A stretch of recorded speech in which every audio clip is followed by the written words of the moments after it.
बोली भगवान श्री विष्णु जी महाराज की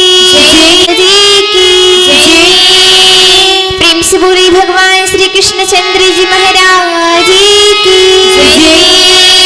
प्रेम से बोली आनंद कंद लीलाधारी प्रभु सदानंद जी मनमोहन भगवान की प्रेम से बोली आदिशक्ति जगत जननी माता की प्रेम से बोली वृंदावन बांके बिहारी लाल की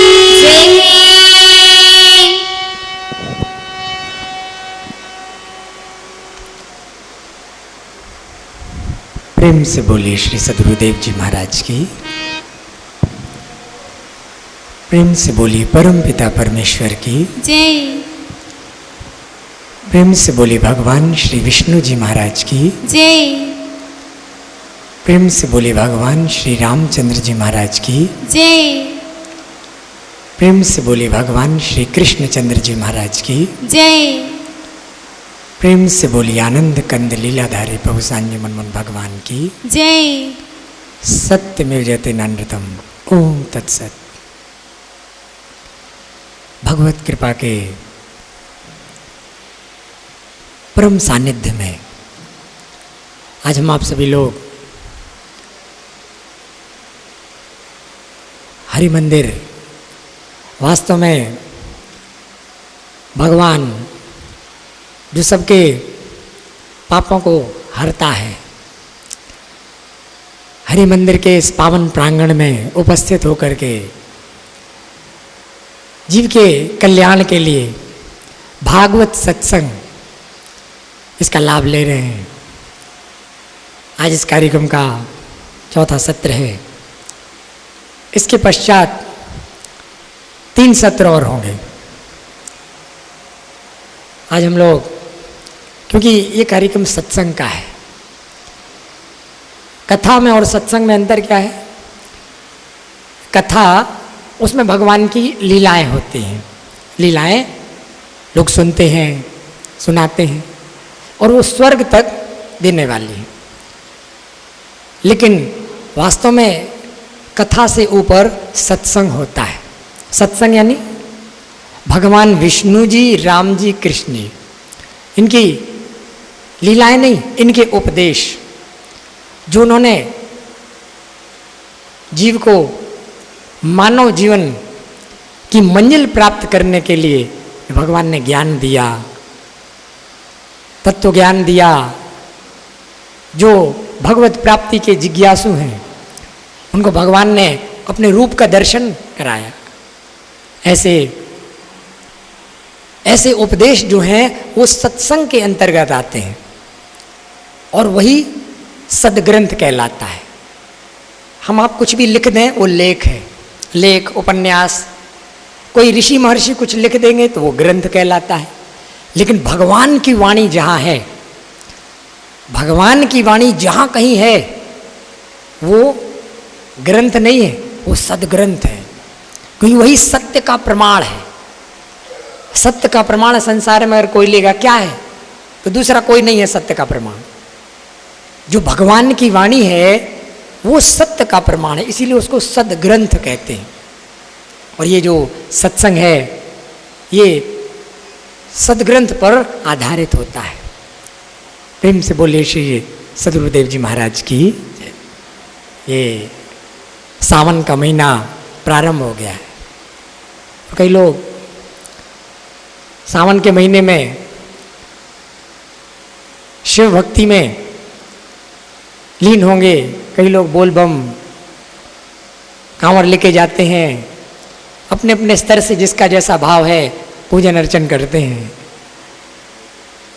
लेकिन वास्तव में कई लोग भक्त होंगे, महादेव जी के, शंकर जी के अनुयायी भी होंगे, कीर्तन भी होता है, ओम नमः शिवाय, बहुत खुशी की बात है। लेकिन वास्तव में इस सावन के महीने में महादेव जी ने, शंकर जी ने जो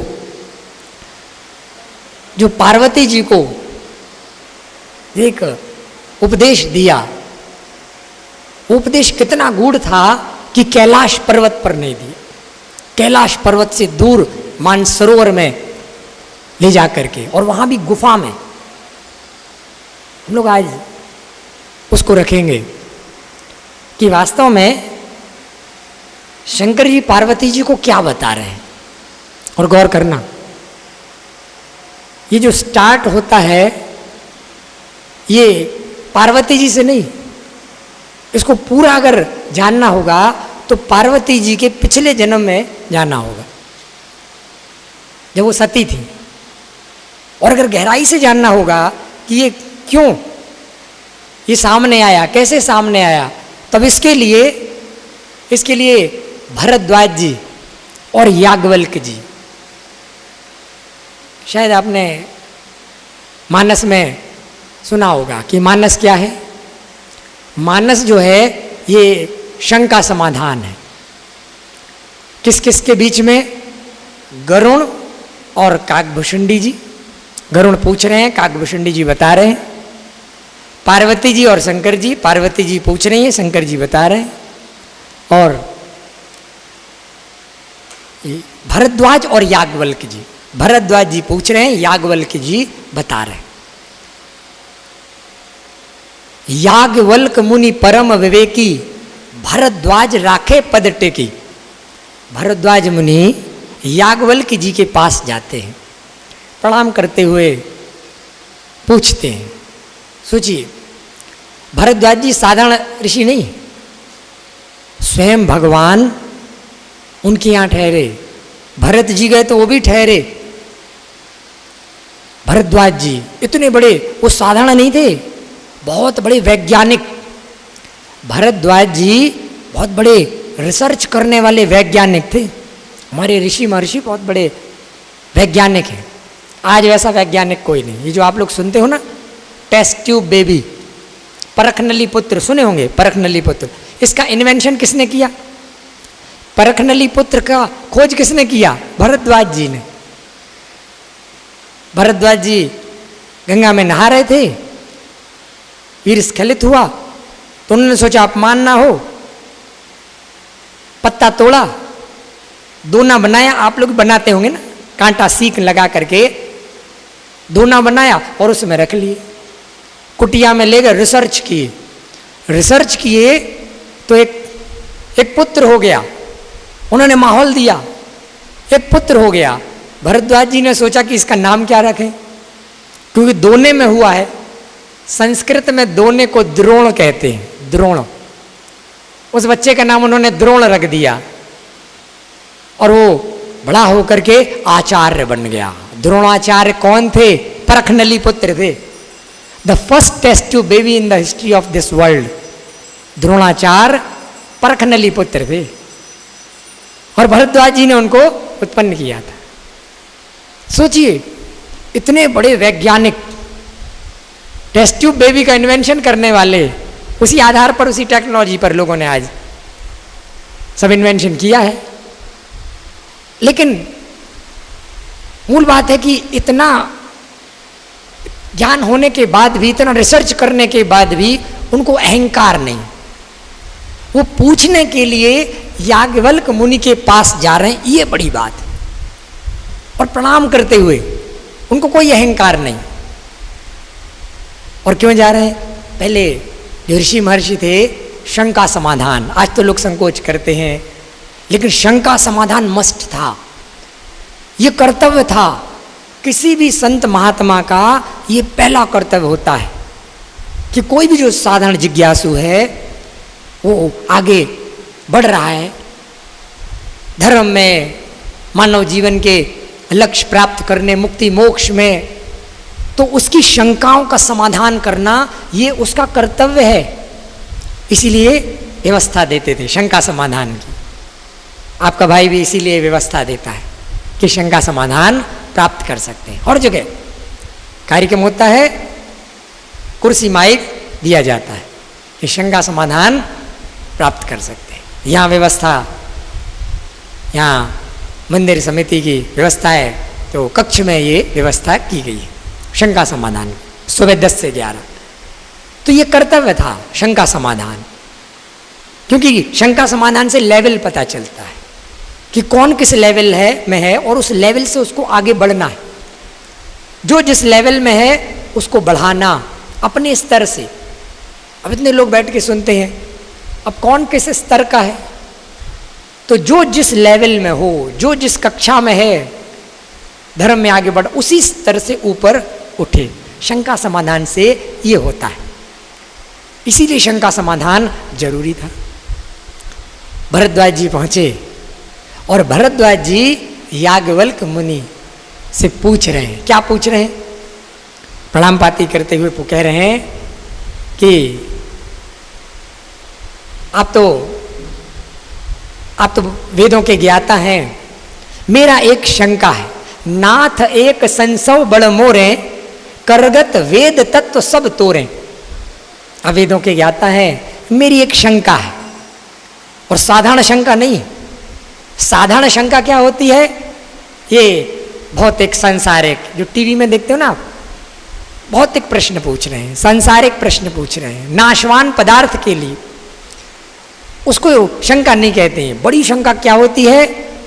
संशय बड़ मोरे। बड़ी शंका क्या थी? भगवान से रिलेटेड, भगवान से रिलेटेड, धर्म से, मुक्ति से रिलेटेड जो शंका है, ये बड़ी होती। तो कह रहे हैं कि मेरी एक शंका है। याज्ञवल्क्य जी ने कहा, पूछिए, गौर करना। शंका क्या थी? गौर करना। कह रहे हैं कि मेरे अंदर शंका है कि मैं दो भगवान देख रहा हूँ। भगवान तो एक होता है, मैंने सुना है भगवान एक होता है, लेकिन मैं देख रहा हूँ कि दो भगवान का कैसे? संतत जपत शंभु अविनाशी, शिव भगवान ज्ञान गुण राशि। संतत यानी कंटिन्यूअस, लगातार। शंकर जी लगातार किसी को जपते हैं। तो एक तो मैंने ये जाना है कि वो भगवान, भगवान वो है जिसको शंकर जी लगातार जपते हैं, संतत जपत शंभु अविनाशी। लगातार आपने देखा होगा ध्यान में शंकर जी बैठे रहेंगे और लगातार जप होता है भगवान का। तो वो भगवान है शंकर जी जिसको जपते हैं।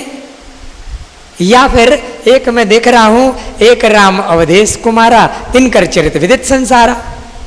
एक ही अयोध्या में आए हैं जो राम जी राजकुमार, उस समय राजकुमार ही थे लोगों की नजर में।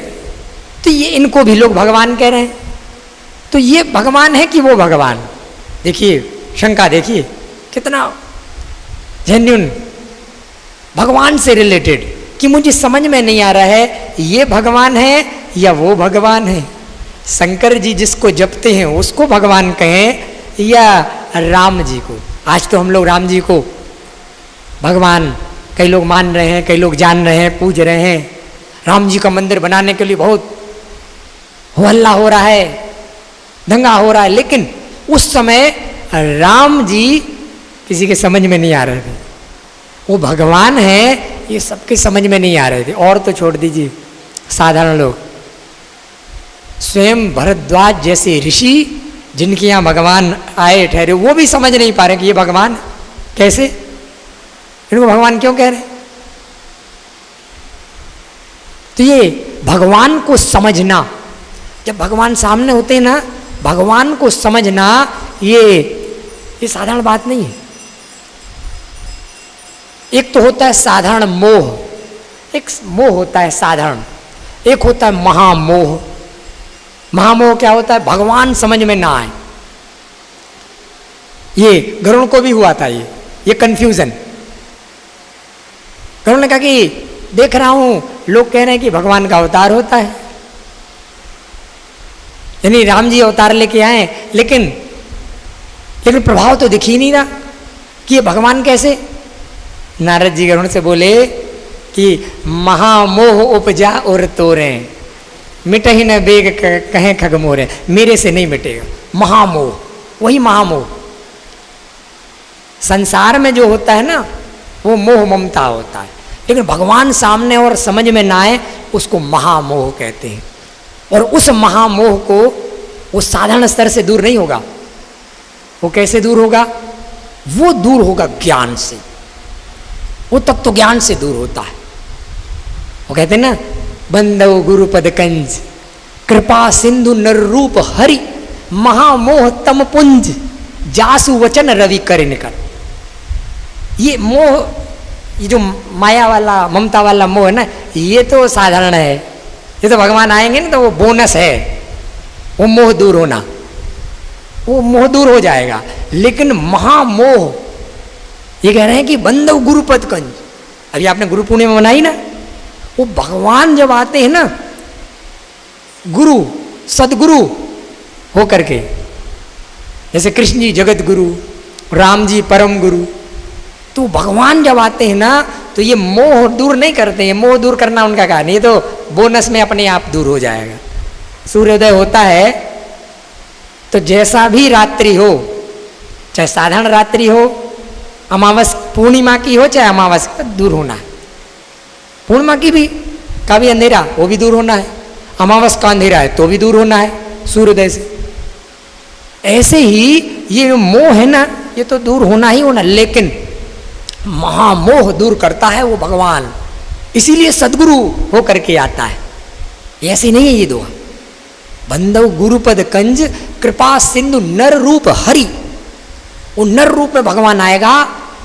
और महामोह तम पुंज, महामोह रूपी अंधकार का पुंज भी है, जैसे गरुड़ के अंदर हो गया या कई भक्तों के अंदर हो जाता है। भगवान सामने है। अर्जुन महामोह में थे उस समय, रथ पे भगवान बैठे हैं, समझ में नहीं आ रहे ये कैसे भगवान, इसको कहते हैं महामोह। और भगवान उसको दूर करता है। कैसे? कि देख लो विराट रूप को, तुम्हारा महामोह दूर हो जाए। गौर करना महामोह क्या होता है। तो जब उन्होंने पूछा भरद्वाज जी, साधारण चर्चा हो रही है कि भगवान कौन, ये भगवान की वो भगवान। याज्ञवल्क्य जी मुस्कुराए और बोले कि बहुत सुंदर प्रश्न पूछा है, लेकिन जो बड़े बड़े ऋषि होते हैं, महात्मा होते हैं, उनका एक लक्षण होता है, और ये परंपरा भी, कि अपनी तरफ से आंसर नहीं देंगे, मनमाना कुछ आंसर देंगे तो वो उचित नहीं। समाधान ग्रंथों से होता है, सदग्रंथ में भी है। और राम जी भी, आपने मानस पढ़ा ना, तो राम जी भी प्रमाण देते थे ग्रंथों का। आपने सुन, बड़े भाग्य मानुष तन पावा, सुर दुर्लभ सदग्रंथन गावा। देखिए राम जी ने कहा मैं भगवान हूं तो तुम मान लो मैं कह रहा हूं, नहीं, सदग्रंथों में भी लिखा है, प्रमाण दे रहे हैं। नहीं तो राम जी को प्रमाण देने की जरूरत है? यानी यही होता है, समाधान देने का एक सिस्टम जो है भगवान ने भी फॉलो किया, कि अपने मन से नहीं, जो सदग्रंथों से भी सत्य प्रमाणित हो वो समाधान होता है। तो याज्ञवल्क्य जी बोले कि मैं अपने से तुमको क्या समाधान दूं तुम्हारे प्रश्न का। ठीक सेम टू सेम यही प्रश्न एक बार पार्वती जी ने शंकर जी से पूछा था, बिल्कुल एग्जैक्ट यही। ऐसे ही संशय कीन भवानी महादेव तब कहा बखानी। भाई शंकर जी से रिलेटेड समाधान शंका है, तो शंकर जी ने पार्वती को इसका जो समाधान दिया आप हमसे सुन लो। शंकर जी ने जो समाधान दिया वही समाधान मैं आपको दे रहा हूं, अपने मन से नहीं दे रहा हूं। कि भगवान कौन, शंकर जी किसका जपते हैं और राम कौन? क्योंकि आपकी यही ना शंका है कि शंकर जी जिसको जपते हैं वो भगवान कि राम भगवान। तो शंकर जी से कभी समाधान आप ले लो। अब उन्होंने स्टार्ट किया, गौर करना, अब हम लोग धीरे धीरे खिसक रहे हैं, अमर गुफा की तरफ हम लोग बढ़ रहे हैं। अब सुनाना चालू किया। अभी हम लोग पार्वती जी के पिछले जन्म में आएंगे, सती। अब उन्होंने सुनाना चालू किया स्टोरी के रूप में कि एक बार त्रेता युग माही शंभु गए कुंभज ऋषि पाही। शंकर जी का एक हॉबी है, ऐसे नहीं ये ध्यान और सब होता है, उसके लिए कुछ भगवत चर्चा, कुछ ज्ञान चर्चा वो शंकर जी सुनते रहते थे, ऋषियों के पास जाते रहते थे, काकभूषुंडी के पास भी जाते थे, सुनने में उनको रस आता था। अगस्त मुनि के पास जाते थे, कुंभज ऋषि यानी अगस्त मुनि, उनका ये शौक। शंकर जी सबसे बड़े रसिक हैं, वक्ता तो सबसे बड़े हैं ही हैं, श्रोता भी है। सोचिए सबसे बड़े 12 भागवत आचार्यों में शंकर जी का नाम पहले है। जो भागवत में शंकर जी, ब्रह्मा जी, सनकादि ऋषि, प्रहलाद, भीष्म पितामह, ये सब, यमराज, ये भागवत आचार्य यानी उपदेश देने वाले, शंकर जी का नाम सबसे टॉप। तो वो सबसे अच्छे वक्ता भी हैं और सबसे अच्छे श्रोता भी। तो सुनाना चालू कर रहे हैं कि शंभु गए कुंभज ऋषि पानी, अगस्त मुनि उनको कुंभज ऋषि कहते, तो उनके पास गए। अब जाते थे सुनने के लिए, हमेशा जाते थे, सुनते थे, अच्छा लग। एक बार शंकर जी ने सोचा क्यों ना आज मैं सती को साथ में ले चलूं, ये भी जाएगी, थोड़ा सुनेगी, भाव बनेगा, तो घुमा लाएंगे। तो सती से कहा चलो, कहा चलो। अब सती भी साथ में गई। ये उसी समय की बात है, तेही अवसर भंजन मही भारा, हरि रघुवंश लीन अवतारा। राम जी का अवतार रघुवंश में हुआ था, उसी समय की बात है।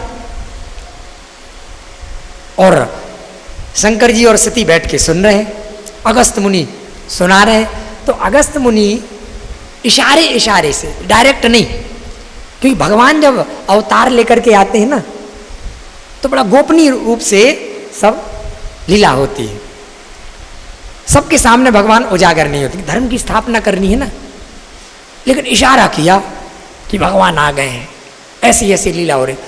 अब शंकर जी और सती जी सुन के लौट रहे। तो कई लोग तो क्या है कि जब तक पंडाल में, हॉल में बैठे हैं तब तक तो सुनेंगे, जाते जाते वो डिलीट होने लगता है। कभी आप देखना माया का प्रभाव यहाँ डिलीट होने लगता है, ये जो कुछ भी ध्यान ज्ञान जो सुने जाने। लेकिन शंकर जी ऐसे श्रोता नहीं, वो जाते जाते भी वो मनन कर रहे हैं कि क्या होगा। और वो उसी को विचार कर रहे हैं। और करना, हृदय विचारत जात हर, के ही विधि दर्शन होए, गुप्त रूप अवतरेऊ प्रभु, गए जान सब कोय। विचार करते जा रहे हैं हृदय में कि भगवान का अवतार हुआ है, काश मुझे भी दर्शन हो जाता, लेकिन मैं शंकर जी बन के महादेव होकर के जाऊंगा तो भगवान की गोपनीयता भंग हो जाएगी। लोग जान जाएंगे कि अरे महादेव जी आ रहे हैं, तो ये कौन है, तो कंफ्यूज हो जाएंगे। इसीलिए मैं जा नहीं सकता मिलने। लेकिन भाव है कि कही विधि दर्शन होए, गुप्त रूप अवतरेऊ प्रभु, भगवान गोपनीय रूप से आते हैं। सब नहीं समझ पाते, सब नहीं पहचान पाते भगवान है। अरे साथ में रहने वाला लक्ष्मण यहाँ धनुष टांग के नहीं, सरसंधान करके तब ड्यूटी देता था, रात भर जाग के। ऐसा सेवा करने वाला लक्ष्मण, वो लक्ष्मण यह मर्म न जाना जो कछु चरित्र से भगवान, वो समझ नहीं पाते क्या है, ये भगवान है कैसे, तो सब नहीं समझ पाते क्यों, गोपनीय रूप से भगवान आ रहे अपने लीला कर रहे हैं। और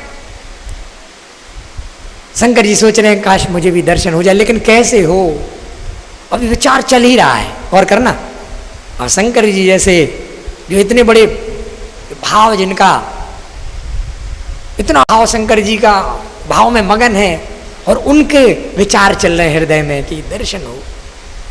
भगवान ने पूरा किया, तभी भगवान ने पूरा किया। और शंकर जी सोच ही रहे दर्शन हुआ।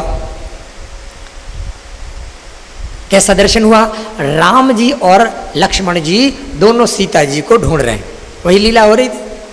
हे खग मृग हे मधुकर श्रेणी, तुम देखी सीता मृग नैनी। ढूंढ रहे हैं पत्तों से, लताओं से, पक्षियों से पूछ रहे हैं कि सीता कहाँ है, सीता कहाँ है, बड़ी सुंदर है, सीता कहाँ है, पूछ रहे हैं। राम जी रो रो करके, बिलख बिलख करके सीता का पता पूछ रहे हैं। अब गौर करना, सती और शंकर जी दोनों ने भगवान को देखा, दोनों की दृष्टि पड़ी, लेकिन जैसे भाव होंगे ना वैसा प्रभाव पड़ता है। देखा तो दोनों ने, लेकिन प्रभाव अलग अलग पड़ा। कैसा प्रभाव पड़ा, जब शंकर जी ने देखा तो उन पर अलग प्रभाव पड़ा। आप जिस भाव में देखेंगे ना वही प्रभाव होगा। शंकर जी ने जब देखा तो क्या क्या प्रभाव पड़ा, शंभु समय ते ही राम ही देखा, उपजा ही अति हर्ष विशेखा। विशेखा साधारण हर्ष नहीं, विशेष हर्ष, हर्ष विशेषा, विशेखा, ग्लैड हो गए देखते ही। अरे यही तो सोच रहे थे, भगवान का दर्शन हो गया। जैसे ही राम जी को देखा, हर्ष, शंकर जी इतने ग्लैड हो गए, विशेष हर्ष हुआ, अपने को रोक नहीं पाए। सामने भगवान है, रोक नहीं पाए और तुरंत प्रणाम कर दिए। जय सच्चिदानंद जग पावन, अस कहीं चले मनोज न सावन। अब जय सच्चिदानंद जग पावन ये बोल करके प्रणाम किए। सती बगल में खड़ी थी कि ये क्या हो रहा है, ये शंकर जी की तो दुनिया प्रणाम करता है, इनकी पूजा करता है, ये एक राजकुमार को प्रणाम कर रहे हैं। क्योंकि राम जी का हल, आज तो भगवान है, लीला पढ़ते हैं, उस समय जानते क्या हल्ला था, उस समय राम जी का क्या हल्ला था। लोग, एक साधारण व्यक्ति ही सोचता था कि बेचारे भाइयों ने, मतलब जो नहीं सुना नहीं जाना, दूर से यही सोचते थे, भाइयों ने राजपाट छीन के भगा दिया और बेचारे जब जंगल गए तो कोई उनकी पत्नी को ही चुरा ले गया। मतलब एक बिल्कुल ही इनकी ये हल्ला था। आज तो भगवान, वो बाद में कि रावण को मार दिया और ये सब, लेकिन उस समय उस पॉइंट पर ऐसे ही साधारण लोग सोचते थे, आसपास के लोग। तो सती ने देखा कि ये तो राजकुमार को प्रणाम कर रहे हैं, जिनकी पत्नी को कोई चुरा ले गया, और जो रो रो के पूछ रहे हैं पत्नी का पता। अब आप बताओ, आपके सामने कोई आ जाए, इसका भी आवाज थोड़ा बढ़ा दो, आपके सामने कोई आए और रो रो करके अपनी पत्नी का पता पूछे कि पत्नी कहाँ चली, उसको कोई भगवान कहेगा? एक साधारण बुद्धि वाला उसको भगवान कह सकता है? अब सती देख रही कि इनको भगवान कह रहे, तो सती कह रही हैं कि शंकर जगत वंद जगदीशा, आप तो जगत वंद हैं, आपकी पूजा होती, सुर नर मुनि सब नावत सीसा, आपको सिर झुकाते हैं देवता मुनि ऋषि, और आप प्रणाम कर रहे हो किसको? सती के सामने कौन थे? राम जी। सती शंकर जी अर्धांगिनी क्या कह रही है? तिन नृप सुत ही कीन प्रणामा, नृप सुत ही, भगवान नहीं। सती कह रही हैं आप नृप यानी राजा, सुत ही यानी पुत्र, आप राजा के पुत्र को प्रणाम कर रहे हैं। सती के सामने एक साधारण राजकुमार थे, राजा के पुत्र, आप राजा के पुत्र को प्रणाम कर रहे हैं। और प्रणाम करते, देखो सती का क्वेश्चन भी जायज था। सती कह रही है आप प्रणाम करते ठीक, प्रणाम करने में कोई दिक्कत नहीं भाई, किसी राजा के आप राज्य में जाओ कहीं तो आप प्रणाम करना कोई दिक्कत नहीं, तो राजा समझ के प्रणाम कर लेते तो मुझे इतनी दिक्कत नहीं होती। तिन नृप सुत ही कीन प्रणामा, कह सच्चिदानंद परधामा, यहां प्रॉब्लम थी सती को, कह सच्चिदानंद कह के प्रणाम क्यों किया? राम जी को सच्चिदानंद कह करके प्रणाम कर रही हैं, ये कर रहे हैं शंकर जी, और सती कह रही हैं कि सच्चिदानंद कह के आपने प्रणाम क्यों किया? यहां सती को भ्रम था, प्रणाम करने में नहीं था। राजा को तो कोई भी कहीं किसी राज्य में जाएगा प्रणाम करते ही है। अब शंकर जी ने कहा हो, जिससे डरते थे वही बात हो गई, यही तो डर था कि मैं शंकर बन के जाऊंगा और प्रणाम करूंगा, और प्रणाम करते ही लोग भ्रमित हो जाएंगे, और वही हुआ कि सती भ्रमित हो गई कि शंकर जी ने एक राजकुमार को प्रणाम क्यों किया। शंकर जी समझाए अपने स्तर से कि भाई ये भगवान हैं, इनको साधारण मत समझो, ये सच्चिदानंद ही है। अब गौर करना, ये सच्चिदानंद यानी तीन यूनिट होते हैं, एक होता है आनंद, एक होता है चिदानंद, और एक होता है सच्चिदानंद। जितने शरीर में जीव हैं वो आनंद वाले, उनका लक्षण है, उनका स्वभाव है आनंद। आनंद बाहर से किसी से मांगना नहीं है, ढूंढना नहीं है, आपका स्वभाव है आनंद। जितने भी जीव हैं वो आनंद वाले, क्योंकि परमानंद के अंश हैं। और जो जीव से ऊपर उठ करके जो शिवत्व को प्राप्त कर लेता है, शिव हो जाता है, जो ब्रह्ममय हो जाता है, फिर वो आनंद से ऊपर उठ करके चिदानंद हो जाता है। चिदानंद यानी ब्लिस, आनंद के साथ साथ शांति, शांति आनंद दोनों को जोड़ के कहेंगे तो चिदानंद। और उस चिदानंद से भी ऊपर जो शाश्वत शांति और आनंद, कभी समाप्त ना होने वाला, इटर्नल पीस एंड प्लेजर, सच्चिदानंद, तो वो एक होता है परमात्मा। तो शंकर जी कौन है? सारे जो शरीर में जीव हैं वो तो आनंद वाले हैं, शंकर जी कौन है? चिदानंद। आप कभी शिव स्तुति पढ़ना, होती ना शिव स्तुति, नमामि शमीशान निर्वाण रूपम विभम व्यापकम ब्रह्म भेद स्वरूपम, पढ़ते पढ़ते जाइए, लास्ट में क्या पढ़ेंगे जानते हैं? लास्ट में आप पढ़ेंगे चिदानंद संदोह मोहापहारी प्रसीद प्रसीद प्रभो मनमथारी। शंकर जी चिदानंद है, उनकी स्तुति में शंकर जी को चिदानंद कहा जा रहा है। सती यही तो कंफ्यूज है कि आप स्वयं तो चिदानंद हो और इनको, एक राजकुमार को आप सच्चिदानंद कह रहे हो, अपने से भी ऊपर, तो ये क्यों कह रहे हो? शंकर जी ने समझाया कई प्रकार से, एक बार नहीं, शंकर जी ने कई बार कहा, राम सच्चिदानंद दिनेशा नहीं तह मोह निशा लवलेशा। अरे वो सच्चिदानंद है, ये जो तुम देख रही हो ना, ये रोना, पत्नी को ढूंढना, ये तो इनकी आदत है। शंकर जी समझा रहे हैं कि इनकी आदत है, भगवान जब आते हैं ना अपने धर्म स्थापना करने, ऐसे ही करते हैं लीला। शंकर जी कहना भ्रमित मत हो, इनकी लीलाओं में भ्रमित मत हो, ये ऐसे इनकी लीलाएं चलती हैं, लेकिन ये वास्तव में सच्चिदानंद है। जो रोना गाना देख रही हो ना, ये सब नाटक है, लेकिन रिकॉर्ड है, ये परंपरा भी है, आज तक चल रही। कोई पति अपनी पत्नी को समझा नहीं सकता। जब शंकर जी अपनी पत्नी को नहीं समझा पाए तो कौन पति अपनी पत्नी को समझा पाएगा? नहीं समझा सकता ना। शंकर जी नहीं समझा पाए, बहुत कई प्रकार से समझा रहे। सती क्या कह रही? शंकर जी ने समझाया, सती कह रही हाँ लग रहा है कि आप ही ने वेद पढ़े हैं, हमने नहीं पढ़े। अरे मैं भी जब अपने घर में थी ना तो मैं भी खूब सुनी हूँ भगवान की चर्चा, हमने भी वेद पढ़े। ऐसे भगवान होता है क्या? अब सती अपना तर्क दे रही, ब्रह्म जो व्यापक विरज अज, ऐसा होता है भगवान व्यापक अजन्मा। ब्रह्म जो व्यापक विरज अज, अकल अनीह वेद, सो की देह धर धोहि नर, जाहिनन जानत वेद। जिसको वेद नहीं जानते वो परमात्मा नेति नेति वाला, वो ऐसे घूमेगा, पत्नी के लिए रोएगा।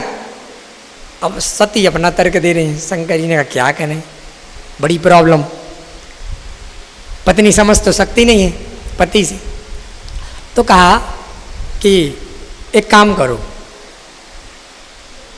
शंकर जी बोले कि जो तुम्हारे मन अति संदेह हो, अगर बहुत ज्यादा संदेह है कि ये कौन है, तो किन जाई परीक्षा ले हो, तो जाओ जांच कर लो कौन है, परीक्षा ले लो।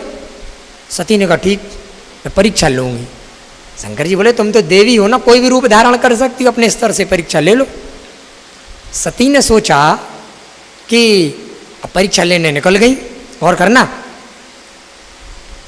परीक्षा लेने जब निकल गई तो उन्होंने सोचा सीता को ढूंढ रहे हैं, क्यों ना सीता ही बन के बैठ जाऊं,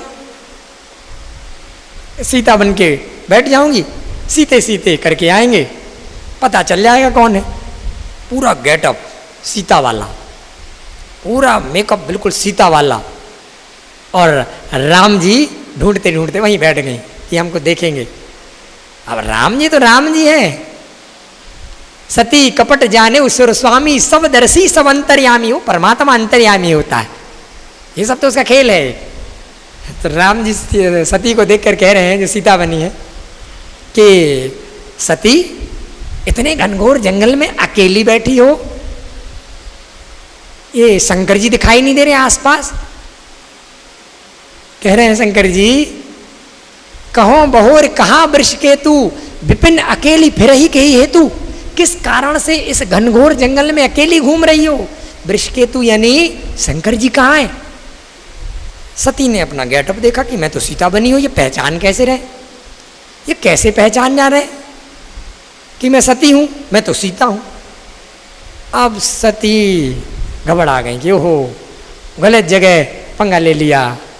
शंकर जी सही कह रहे थे, क्योंकि सती का रूप धारण किया हुआ कोई साधारण व्यक्ति नहीं समझ सकता, कोई सती से ऊपर वाला जो होगा वही समझ पाएगा। सती समझ गई कि ये मेरे क्षमता से भी ऊपर वाले हैं। अब सती घबरा गई। जब घबरा गई तो क्या हुआ, जहां देखें राम लक्ष्मण सीता, जहां देखें राम लक्ष्मण सीता, आंख बंद तो आंख खुले तो हर जगह राम लक्ष्मण सीता दिखाई। जब नॉर्मल हुई तब जाना तो है ही है। जब शंकर जी के पास तो जाते ही वहाँ जब पहुंची तो शंकर जी अब बैठे थे, वो तो भोले बाबा मस्त अपना पेड़ के नीचे ध्यान में, तो जब टाइम मिले ध्यान में अपना। शंकर जी ने पूछा कि परीक्षा ले ली, सब पता चल गया कौन है? अब सती शंकर जी से झूठ बोल रही हैं, और करना सत्य से ही नाम है सती। और शंकर जी से क्या कह रहे हैं कि कछु न परीक्षा लीन गोसाई, कीन प्रणाम तुम्हारी ही नहीं। मैंने कोई परीक्षा वगैरह नहीं ली, आप जैसे प्रणाम किए थे ना सच्चिदानंद कह के, बस मैं भी गई और सच्चिदानंद कह के प्रणाम करके आ गई, कोई परीक्षा वगैरह मैंने नहीं ली। सोचिए सती शंकर जी से झूठ बोल रही हैं, कितनी बड़ी बात। तुलसीदास जी अगली चौपाई में लिख रहे हैं कि जब सती, जिसका नाम सत्य से सती है, उनको इस माया ने झूठ बोलने पर मजबूर कर दिया, तो ये माया किसको छोड़ेगी। तुलसीदास जी प्रणाम कर रहे हैं, ये सब चौपाई तुलसीदास जी की हैं। क्या कह रहे हैं, बहुरी राम मायहि सेरु नावा, प्रेर सती जही झूठ कहावा। सती को भी प्रेरित करके झूठ बोलने पे मजबूर कर दिया। मैं उस भगवान की माया को दूर से प्रणाम करता हूँ।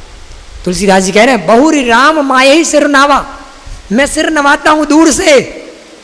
कि प्रेर सती ही जेही झूठ कहावा, जो सती को प्रेरणा करके झूठ बुलवा दे और किसको छोड़ेगी, किसी को छोड़ेगी। तुलसीदास जी कह रहे हैं अच्छा हुआ हमको बाईपास निकाल लिए, तुलसीदास जी को बाईपास निकाल लिए, नहीं तो वो भी तो वही राजापुर में कौन थे, अपना याद कर रहे हैं कि कौन थे तुलसीदास, तुलसिया, यानी इतना भोगी कोई नहीं बैठा होगा हॉल में जितने तुलसीदास जी थे। एक दिन के लिए पत्नी मायके गई, पीछे पीछे चले गए, इतने कामांध भूल गए कि ये बेड़ा है कि शव, सोचिए। और जब पहुंचे तो अब अंधेरा हो गया था, भीगे पूरा, तो सोचे कि डिस्टर्ब क्या करना, अब तुलसीदास जी थे, डिस्टर्ब क्या करना, पत्नी से काम है तो ये पत्नी से मिलता हूँ। अब आंगन में उतरने के लिए रस्सी तो भूल गए कि रस्सी है कि सांप, और जब आंगन में उतरे पत्नी को जगाए तो देखिए एक सिस्टम होता है, हर पत्नी चाहती है कि हमारे मायके में दामाद जी आ रहे हैं तो सास हैं जितने रिलेशन वाले वो मर्यादा दें।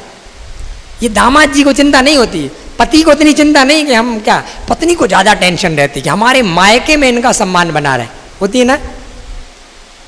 अब वो रत्नावली ने सोचा ये क्या है, ये भीगे हुए रात में, अब आधी रात में कोई 2-2:30 बजे पहुंचेगा तो कोई मर्यादा रहेगी, कोई भीगे हुए कोई सम्मान रहेगा।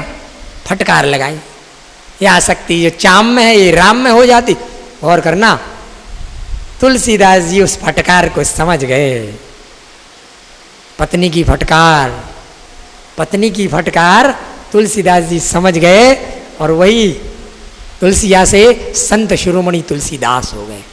पत्नी की का इशारा, पत्नी का इशारा, कई कई ऐसे होती पत्नी जो इशारा करती है और वो समझ गए।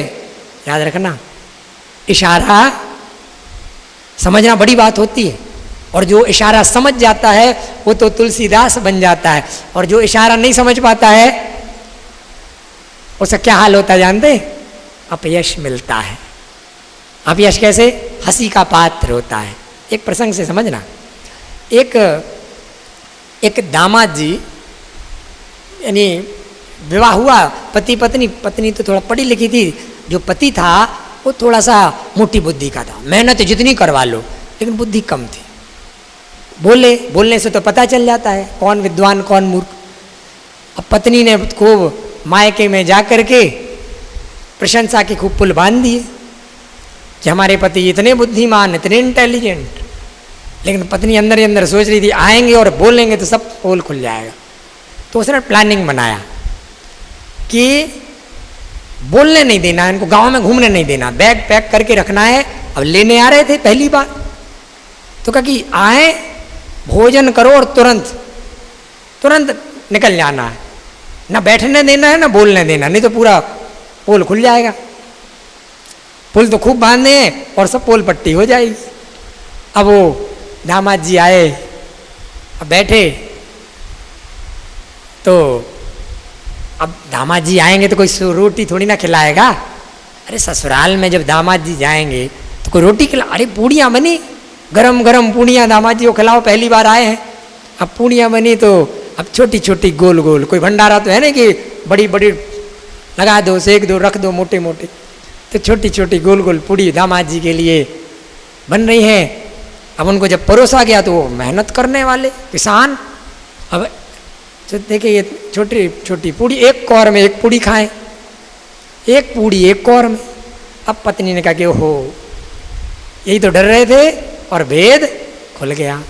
अब पत्नी इशारा कर रही है रसोई से, भाई मर्यादा है ना, पास में कैसे जा सकते हैं, नई शादी हुई मायके में, तो रसोई से ऐसे इशारा कर रही है।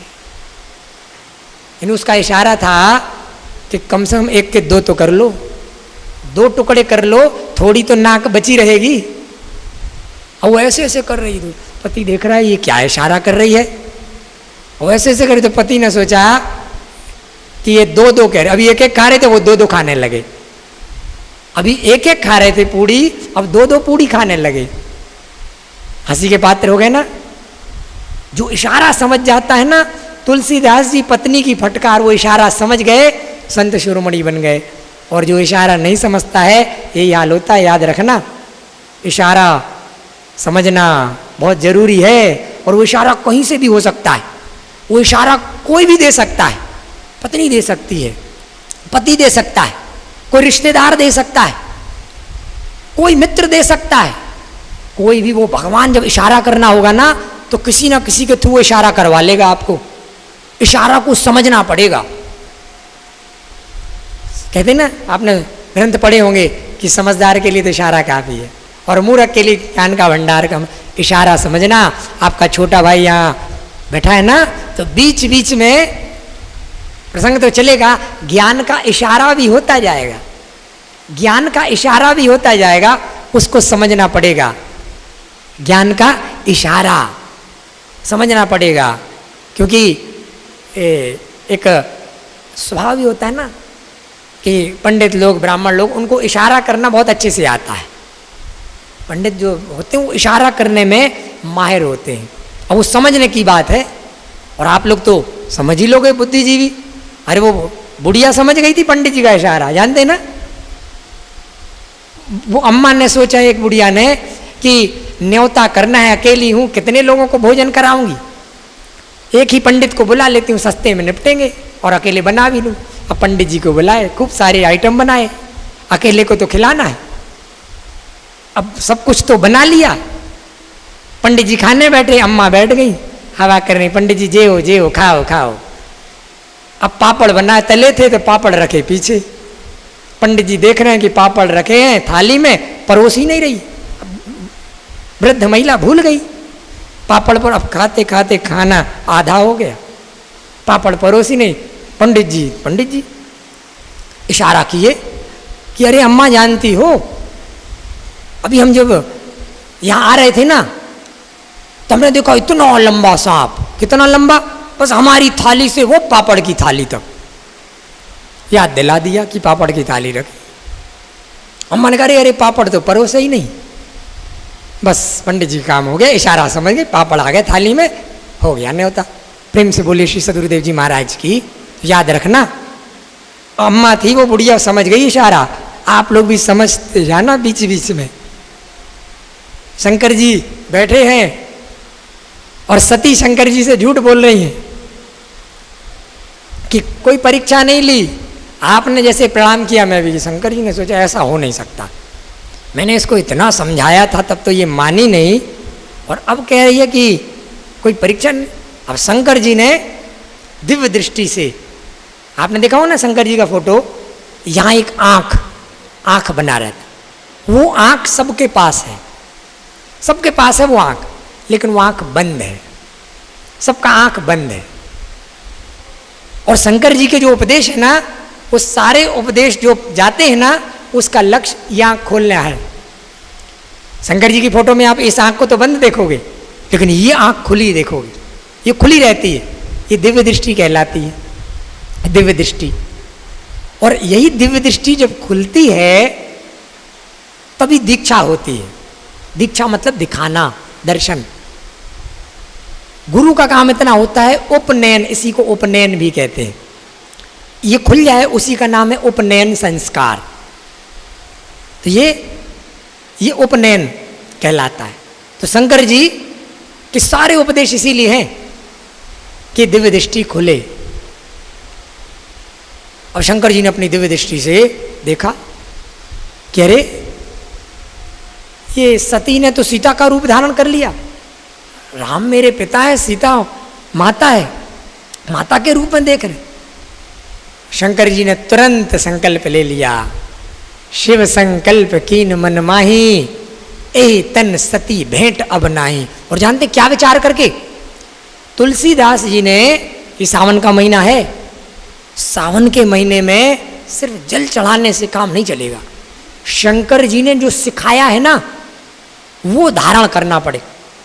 4 मेडल तुलसीदास जी ने दे दिए, शंकर जी को 4 इनाम दे दिए। पहला, भक्ति का पथ बचाने का। शंकर जी ने सोचा अब जो करूं सती सन प्रीति, मिट ही भगति पथ हो ही अनीति। भक्ति का पथ मिट जाएगा। इसने माँ का रूप धारण कर लिया और मैं इसको स्वीकार करूं। सोचिए भक्तों के लिए कितना बड़ा उदाहरण शंकर जी बन गए। भक्ति को बचाने के लिए कि मैं भक्त हूं। तुलसीदास जी कह रहे हैं कि भक्ति में टॉप शंकर जी।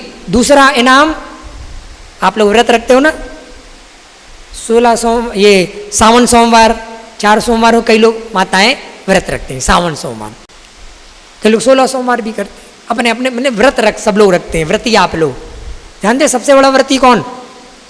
सबसे बड़ा व्रती कौन है जानते हैं? तुलसीदास जी कह रहे हैं इस दुनिया में शंकर जी से बड़ा व्रती कोई नहीं। शिव सम को रघुपति व्रतधारी, शंकर जी से बड़ा व्रतधारी कौन हो सकता है? शिव सम को रघुपति व्रतधारी, बिन अघ तजी सती जस नारी। सती जैसी नारी को बिना किसी पाप अपराध के त्याग दिया, ऐसा कौन कर सकता है? इतना बड़ा व्रत कौन ले सकता है कि सती जैसी पत्नी को त्याग दे? सती जैसी पत्नी यानी समझ रहे हैं आप कैसी पत्नी थी? आप लोग संसार में सती की परिभाषा किसको देते हैं? सती कौन होती है? संसार की परिभाषा में सती मतलब पति की मृत्यु पर मृत्यु स्वीकार कर ले, यही डेफिनेशन है ना। सती सती मंदिर होते हैं कई जगह, सती आपने भी सुना होगा, फलानी सती। यानी एक संसार में सती वो होती है कि पति की मृत्यु पर मृत्यु स्वीकार करे। लेकिन ये सती थी, क्यों इनका नाम सती है जानते हैं? पति की मृत्यु पर नहीं, पति के अपमान पर मृत्यु स्वीकार कर लिया था, इसीलिए सती थी। शंकर जी का छोटा सा अपमान हुआ था, कहाँ? अपने ही मायके में, दक्ष के यहाँ। जानते हो ना वो लीला प्रसंग, छोटा सा क्या भाग नहीं निकाला, और उपस्थित तो थे नहीं, शंकर जी सामने नहीं थे। छोटा सा अपमान शंकर जी की अनुपस्थिति में हुआ। और वैसे भी अगर देखें ससुराल में तो दामाद जी का वैसे भी लोग गीत गा करके अपमान करते हैं, एक परंपरा है। एक होता ना शादी ब्याह में वैसे भी गाली गीत गाते हैं, हंसी हंसी में अपमान करते हैं, तो कोई बड़ी बात नहीं थी। लेकिन इतना सा अपमान भी सह नहीं पाई। छोटे से अपमान पर शंकर जी के प्राण त्याग दिए। ऐसी पत्नी किसी को मिलेगी? ऐसी पत्नी किसी को मिलेगी कि पति के छोटे से अपमान पर प्राण त्याग दे? आज जो मॉडर्न सतियां आज भी है मॉडर्न, लेकिन आज कैसी सती है कि पति के अपमान पर प्राण त्यागना तो दूर की बात है, सबसे ज्यादा पति का अपमान पत्नियां ही करती हैं। कितने बड़े पद पर हों, कितने बड़े मिनिस्टर हों, घर में आएंगे ना एकदम इम्पोर्टेड नई नई गालियां। पति को कोई और दूसरा नहीं डांटता, कोई दूसरा नहीं डांटता है। ये थोड़ी गोपनीय बात है, किसी से कहना नहीं। मामला आज केवल गाली डांट फटकार तक नहीं है सीमित, थोड़ा सा बढ़ गया है, लेकिन किसी से कहना नहीं। आजकल ना सब चल जाते हैं, वो झाड़ू, वो चिमटा, बेलन, जितने हथियार हैं ना रसोई के, वो सब चल जाते हैं। और पति बस कोई जाने ना, धीरे बोलो, बाहर निकलेंगे सब झाड़ करके। यहाँ तक बात है, यानी अपमान जो है ना वो पत्नियां ही करती हैं। और हंस करके सब सील लगा रहे हैं कि हाँ बात सही है, हंस करके सील भी लग रहा है कि हाँ बात सही है। प्रेम से बोलिए श्री सदगुरुदेव जी महाराज की। लेकिन सोचिए शंकर जी ने ऐसी पत्नी को त्याग दिया, इतना चाहने वाली, शंकर जी को इतना चाहने वाली पत्नी सती की अपमान, छोटे से अपमान पर प्राण त्याग दिए। ऐसी पत्नी को तुलसीदास जी कह रहे हैं शंकर जी के अलावा दूसरा कोई त्याग नहीं सकता। इसीलिए त्याग में टॉप, व्रत ले लिया टॉप, और सेवा में भी शंकर जी सबसे आगे। कितने सारे इनाम दे दिए। तुलसीदास जी कह रहे हैं कि प्रथम ही मैं कहूं शिव चरित, बूझा मरम तुम्हार। मैं भगवान को तो नहीं जानता, भगवान का मरम नहीं जानता कि भगवान क्या है, लेकिन मैंने जब ये सुना अकॉर्डिंग टू तुलसीदास जी कि शंकर जी ने भगवान के लिए सती जैसी पत्नी को त्याग दिया, तब मैं थोड़ा सा भगवान का मर्म बूझा, थोड़ा सा, कि भगवान कितने ऊंचे होंगे, भगवान क्या है कि शंकर जी पत्नी को त्याग रहे हैं भगवान के लिए। प्रथम ही मैं कहूं शिव चरित, बूझा मरम तुम्हार, शुचि सेवक तुम राम के, रहित समस्त विकार। शंकर जी को कह रहे हैं शुचि सेवक तुम राम के, आप भगवान के विशुद्ध सेवक हैं। शंकर जी से कह रहे हैं तुलसीदास जी आप भगवान के सबसे बड़े सेवक हैं। सेवा के लिए तो आए थे ना, सेवा के लिए ही तो हनुमान जी के रूप में आए थे शंकर जी, क्योंकि महादेव होकर के सेवा नहीं कर सकते, ड्यूटी है ना, ड्यूटी है। अब वो ड्यूटी करेंगे संहारक वाली कि वो सेवा करेंगे, इसीलिए अलग से सेवक बन करके हनुमान जी होकर के आए। कितना सेवा भाव। तुलसीदास जी कह रहे हैं आपसे बड़ा कोई भगवान का सेवक हो नहीं सकता। सेवा में टॉप, भक्ति में टॉप, व्रतधारियों में टॉप, त्याग में टॉप। देखिए शंकर जी, और सिर्फ इतना ही नहीं, ये संसार में आप अगर देखोगे ना, संसार में तो शंकर जी सबसे बड़े वैज्ञानिक भी हैं, सबसे बड़े वैज्ञानिक शंकर जी हैं।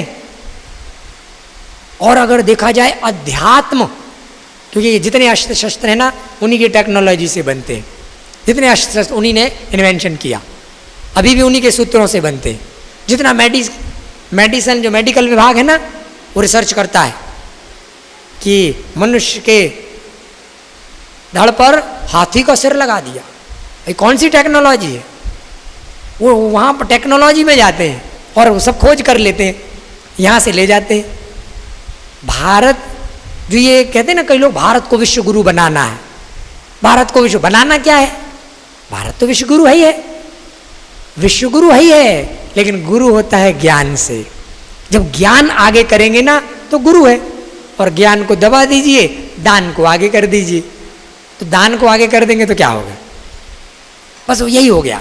ज्ञान को आगे अगर कर दें, ये सूत्र दिए विष्णु जी ने, राम जी ने, कृष्ण जी ने, चाहे मेडिसिन विभाग हो, चाहे अस्त्र शस्त्र, ये जितने परमाणु बम, जितनी मिसाइल, सब टेक्नोलॉजी शंकर जी की है। वो लोग खोज कर लेते हैं, हम लोग रह जाते हैं। हम लोग एक देखा जाए तो पीछे चलने वाले होते हैं, जबकि हमारी सभ्यता बहुत ऊंची है, बहुत श्रेष्ठ है। भारत विश्व गुरु है। ये आपका छोटा भाई जो ये निकला है ना, जो आप लोग देखते हैं कि आज इतने वर्ष हो गए, 16-17 वर्ष हो गए, ये सद्गुरुदेव का आदेश कि ज्ञान को उजागर करना है, ज्ञान को आगे करना है, क्योंकि भारत विश्व गुरु है। गुरु ज्ञान से होता है। विष्णु जी, राम जी, कृष्ण जी, इन्होंने जो ज्ञान दिया उसको आगे करेंगे तो ये भारत विश्व गुरु है। प्रेम से बोले श्री सद्गुरुदेव जी महाराज की। आपके छोटे भाई ने सद्गुरुदेव से कहा था कि ये तो कॉन्वेंट स्कूल में पढ़ने वाला एक मैकेनिकल इंजीनियरिंग का छात्र है, ये ज्ञान व्यान भक्ति कुछ नहीं जानता, ये इतना जानता है देशभक्ति। भगत सिंह, सुभाष चंद्र बोस, ये हम इनके फैन, हम उनके अनुयायी थे, भगत सिंह के, सुभाष चंद्र बोस। सद्गुरुदेव से कहा हमें देशभक्ति करनी है, वो हमारी सोच को बड़ा कर दिया। क्योंकि देशभक्ति ये बांट क्यों रहे हो, ये सीमित क्यों कर रहे हो, सोच को बढ़ाओ, मानसिकता को बढ़ाओ। व्रत कर दी मेंटेलिटी, और देश से उठा करके धर्म, धर्मात्मा, धरती की रक्षा। पूरी धरती ही अपना देश है। भगवान कृष्ण ने सूत्र दिया था, भगवान के मंदिर में हम लोग बैठे हैं, वसुधैव कुटुंबकम, वसुधैव कुटुंबकम, पूरी धरती एक कुटुंब है। जो सूत्र दिए कहा कि उसको, वो तो फॉर्मूला था, उसको लागू तुमको करना है, और करना वो फॉर्मूला है भगवान का दिया गया, लागू करना है, उसको प्रयोग करना है। पूरी धरती हमारी अपनी है। प्रेम से बोले श्री सद्गुरुदेव जी महाराज की। तो शंकर जी जब त्याग दिए, गौर करना, अब हम लोग थोड़ा सा अगले जन्म पर जाएंगे कि आखिर पार्वती जी ने क्या पूछा, क्यों टाइम कम है। पार्वती जी ने कुछ पूछा, शंकर जी ने बताया, बहुत से प्रश्न उत्तर हुए। एक भजन जरा आप लोग सुन लें, उसके बाद हम लोग सीधा कैलाश पर्वत चलते हैं और वहीं से साइड से मानसरोवर निकल चलेंगे और गुफा तक पहुंचते हैं इस एक भजन के बाद।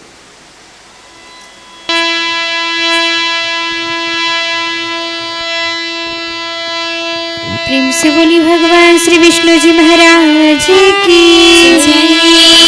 प्रेम से बोली भगवान श्री रामचंद्र जी महाराज की, प्रेम से बोली भगवान श्री कृष्णचंद्र जी महाराज की, प्रेम से बोली आनंद कंद लीलाधारी प्रभु स्थानंद जी मनमोहन भगवान की, प्रेम से बोली आदि शक्ति जगत जननी